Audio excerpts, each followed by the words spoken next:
welcome back to my channel. So for today's episode guys, mag-unbox na naman tayo ulit for another vlog. So ito, it's another perfume. So actually, na-unbox ko na siya. Pero hindi ko siya nag-video, pero ngayon ko siya i-video. So napakalaking box. Ito. So perfume ulit siya. So ito guys, ang ganda sa loob. Blue, ay purple. So ito, wow. Ang dami niyang bubble wrap. So, tignan mo yung bubble wrap nila dito, hindi gaya sa kinasumalilit. Ito ay lalaki. So this product naman guys is from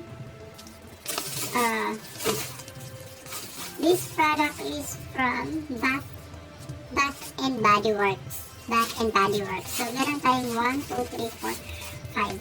Meron tayong 4. So first is ito, lavender. Hindi siya mag-focus. Ayan. 1. Tapos next is sweet tea. Ayan siya. Ba't hindi siya mag-focus? Ayan. So yung price niya is ayan, basta nabili ko to ng mura kasi may code ulit ako na binigay ng company na ito.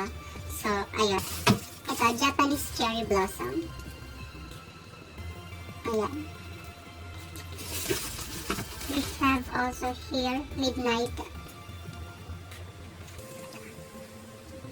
Ayan. And Forever Red. So, ayun guys.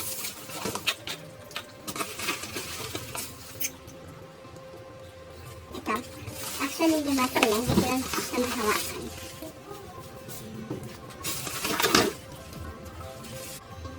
So, ayun na nga guys. Tapos na yung unboxing natin. And please don't forget to click like and subscribe to my YouTube channel. And click na rin yung notification bell para okay tayo. So, bye!